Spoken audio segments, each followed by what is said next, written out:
The next topic is Newton's second law of motion. According to this law, this one is the definition of the second law of motion. According to this law, the change in momentum of a body. But before that, momentum. I think everyone is know what is the momentum. Momentum is the product of the mass and the velocity. Now, change in momentum of a body per unit time is directly proportional to the unbalanced force acting on the body, and change in momentum take place in the direction of the unbalanced force. This one is the definition and this one is the mathematical.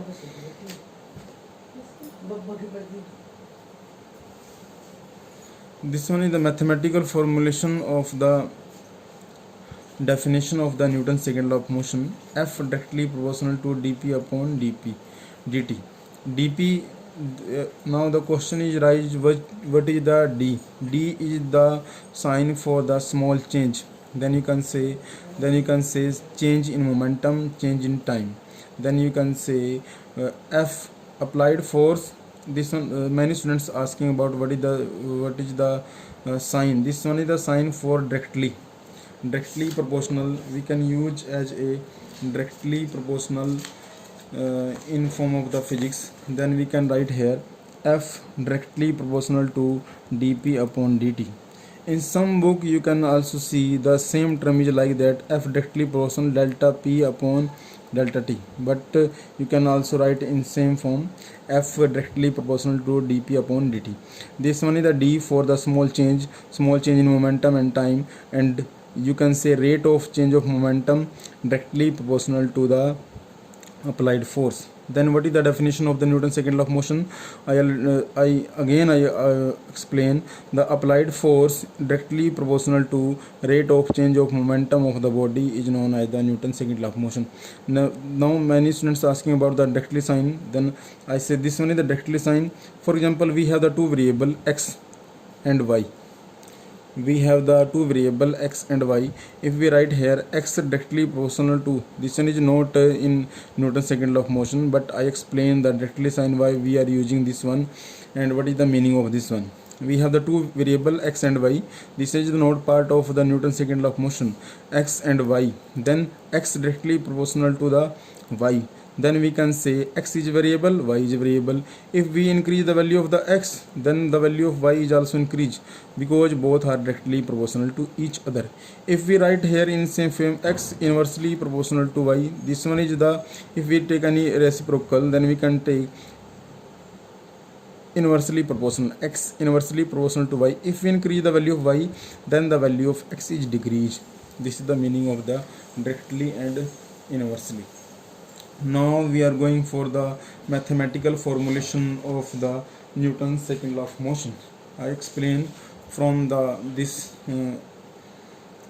notes. This one is the mathematical formulation of the second law of motion. Now we consider the mass m of a moving body. This one is the object, and mass of this object is m. U is the initial velocity. I already told that the initial velocity of any object we consider as u.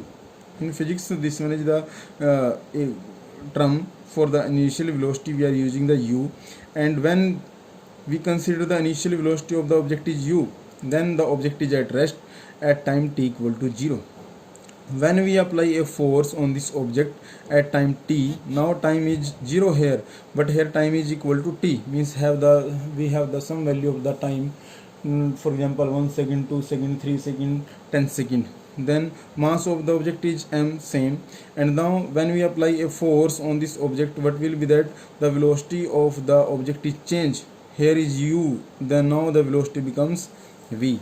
Now we are going for the next term. What is the initial? Initial means starting. What is the starting momentum of this object? Initial momentum of the object, we can write here pi. This one is the symbolic form for the momentum, and we can write here m into u, because you already know what is the formula of the momentum formula, m into u. Now final momentum of the object pf equal to m into v. Now change in momentum, final minus initial, we can write here what is the final, what is the initial. We can put the value of the final and initial. Pf mv minus mu, what is this one is the value of the final momentum, this one is the value of the initial momentum, and we taking the m common from both terms, m into v minus u. This one becomes equation number 1. Then we are going for the next step. The next step is that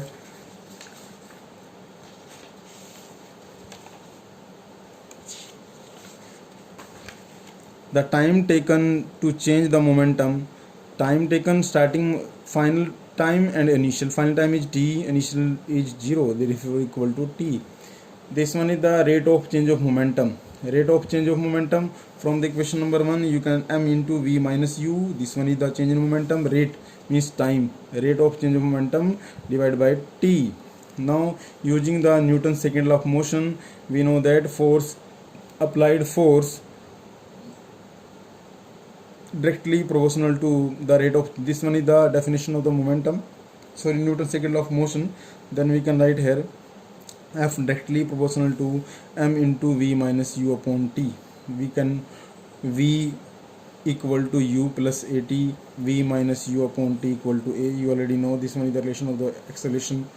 Now v minus u upon t, we can put the value of a, then we get equation number 3 can be written as F directly proportional to the k m into a, v minus u upon t equal to a.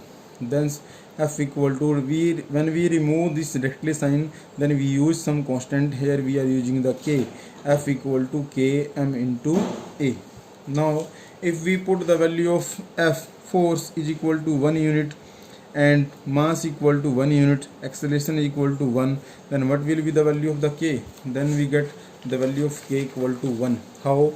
You can say F equal to 1, m equal to 1, a equal to 1, and put those value F equal to ma. This one is the relation for the Newton's second law of motion, F equal to ma. What is the importance of the Newton's second law of motion? As you know that when we apply a force on this object, pull or push in simple, when you are read about in 8th class, but here we can calculate the value of the force.